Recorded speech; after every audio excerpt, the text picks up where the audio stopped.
अच्छा, अब डीएनए के स्ट्रक्चर की अगर हम बात करें तो डीएनए तो नेम से ही ज़ाहिर है कि it is deoxy nucleic acid, ठीक है।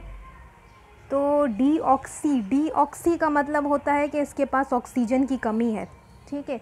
इसके पास जो पेंटोस शुगर है उस शुगर में 3 प्राइम एंड पर ऑक्सीजन नहीं है, ठीक है। तो इसलिए जो है वो इसे हम डीऑक्सी कहते हैं। और वही बात लिखी हुई है कि ये ब्लूप्रिंट है लाइफ का, क्यों? क्योंकि ये ट्रांसफ़र करता है genetic information from generation to generation, ठीक है। और इसके अलावा ये इसका स्ट्रक्चर ज़्यादा स्टेबल है क्योंकि ये डबल हेलिकल स्ट्रक्चर होता है डीएनए का। और डीएनए में जो है वो 4 नाइट्रोजनस बेसिस मौजूद होती हैं। कौन कौन सी? एडेनिन, गुआनिन, साइटोसिन और थायामिन, ठीक है। एडेनिन जो है वो हमेशा किसके साथ बाइंड होती है? अब हमने कहा कि एडेनिन और गुआनिन क्या है? प्यूरीन है, ठीक है। साइटोसिन और थायामिन क्या है? पायरामिडीन है। तो ये रूल है कि हमेशा एक प्यूरीन दूसरे पायरामिडीन के साथ बाइंड होगी और जो दूसरी प्यूरीन है वो दूसरे पायरामिडीन के साथ बाइंड होगी, ठीक है। तो एडेनिन प्यूरीन है वो बाइंड होगी थायामीन के साथ जो कि पायरामिडीन है।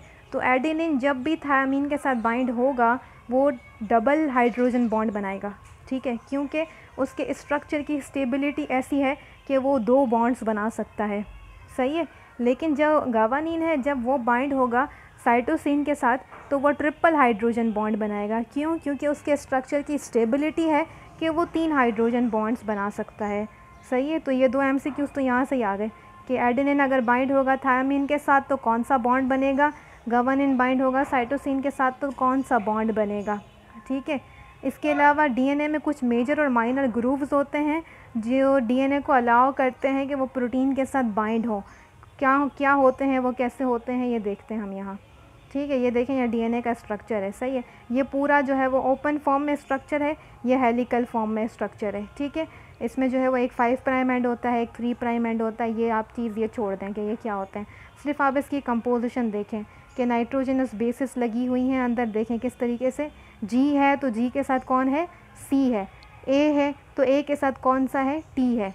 यहाँ पर ए है, जिस तरफ एरो है उस तरफ देखें, ए है, ए के साथ टी है, ठीक है। जी के साथ सी है, इसी तरीके से ही हैं सारी, ठीक है। ए के साथ हमेशा टी होगा या टी के साथ हमेशा ए होगा, सी के साथ हमेशा कौन होगा? जी होगा, और जी के साथ हमेशा कौन होगा? सी होगा, ठीक है। अब हमने कहा कि डबल हेलिकल स्ट्रक्चर है डीएनए का। डबल हेलिकल से मुराद ये है कि 2 हेलिक्स इसमें पाए जाते हैं, ठीक है। 2 स्ट्रैंड्स हैं, देख लें, एक ये स्ट्रैंड है और एक ये स्ट्रैंड है, ठीक है।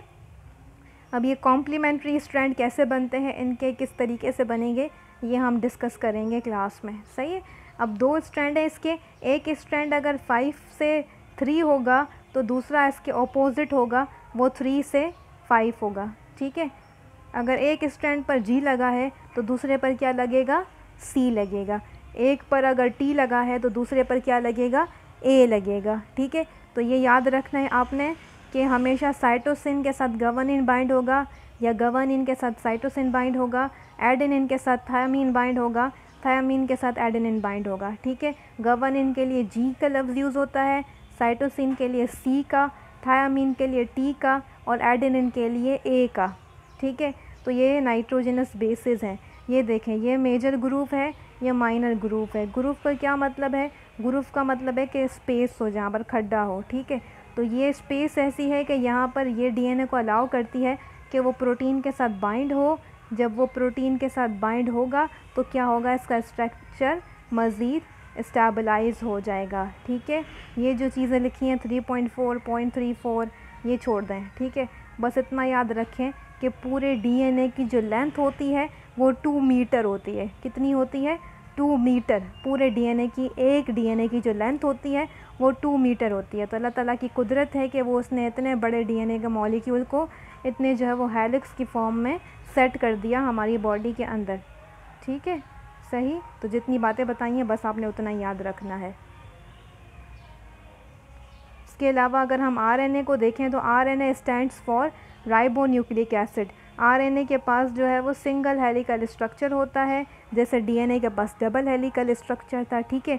अब आरएनए की 3 टाइप्स होती हैं, टीआरएनए, आरआरएनए और एमआरएनए, ठीक है। तो मैंने एक को एक्सप्लेन किया है, एमआरएनए को। एमआरएनए क्या है? मैसेंजर आरएनए है। वो मैसेंजर आरएनए क्या करता है? वो मैसेंजर आरएनए एक्चुअली डीएनए से मैसेज ट्रांसफ़र करता है और प्रोटीन बनाने में मददगार साबित होता है। ठीक है, मैसेंजर आरएनए का फंक्शन ये है। अब जो आरएनए है, आरएनए के पास 4 नाइट्रोजनस बेसेस हैं, इसके पास भी, जैसे डीएनए के पास थी adenine, guanine, cytosine, thymine, RNA के पास है एडेनिन, गुआनिन, साइटोसिन और यूरैसिल। ठीक है, क्योंकि थायमिन की जगह क्या आ गई यहाँ पर, यूरैसिल आ गई। तो ये एमसीक्यू में पूछ सकती हूँ कि in DNA dash is present and in RNA dash is present. ठीक है, तो डीएनए में थायमिन मौजूद है, आरएनए में थायमिन की जगह क्या मौजूद है, यूरैसिल।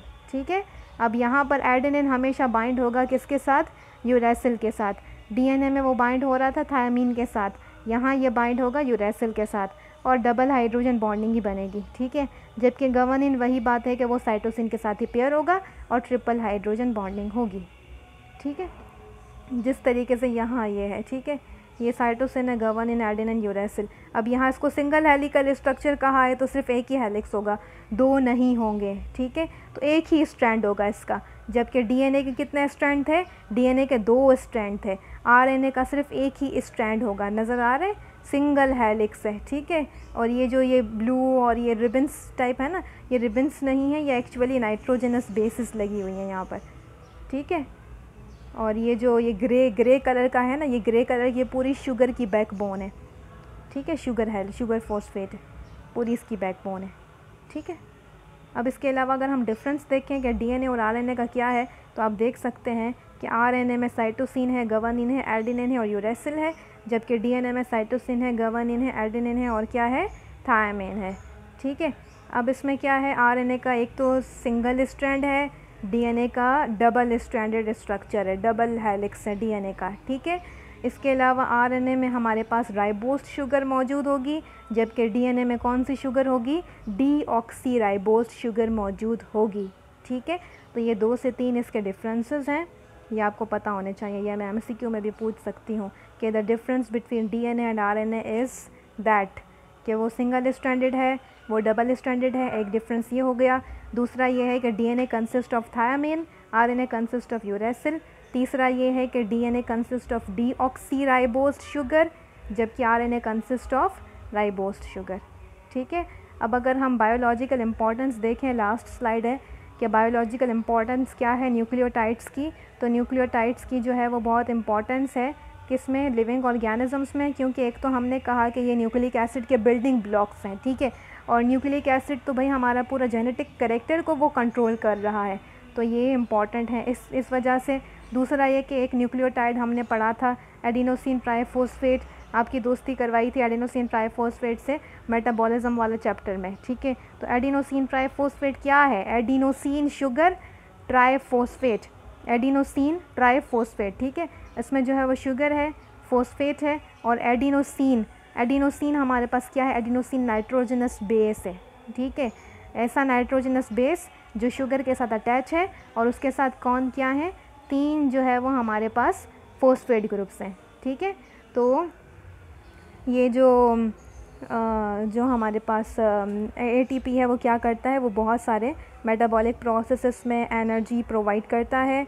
ठीक है, एनर्जी के लिए एनर्जी प्रोवाइड करता है, ये सही है। और कुछ न्यूक्लियोटाइड्स हमारे पास को एंजाइम्स होते हैं जो कि एंजाइम्स की तरह ही काम करते हैं, लेकिन वो एंजाइम नहीं होते, लेकिन वो एंजाइम के साथ काम करते हैं। ठीक है, उनके हेल्पिंग हैंड्स होते हैं, जैसे हमारी प्रिंसिपल हैं तो हेल्पिंग हैंड कौन है, कोऑर्डिनेटर है। इसी तरीके से एंजाइम्स हैं तो उनका हेल्पिंग हैंड क्या होगा, को एंजाइम होगा, जो कि उसके रिएक्शन को कैटलाइज करने में, मज़ीद स्पीड अप करने में हेल्पफुल साबित होगा। ठीक है, अब समरी आप लोगों ने पढ़ लेनी है कि नाइट्रोजनस बेसिस क्या थी, न्यूक्लियोटाइड्स क्या थे, न्यूक्लियोसाइड क्या थे, नाइट्रोजनस बेसिस कौन सी 2 टाइप्स की थी, और डीएनए में क्या होगा, आरएनए में क्या होगा, डीएनए का स्ट्रक्चर कैसा होगा, आरएनए का स्ट्रक्चर कैसा होगा। ठीक है, क्लियर, बहुत सिंपल सा है। कन्फ्यूजन हो कोई, so you may ask. Thank you.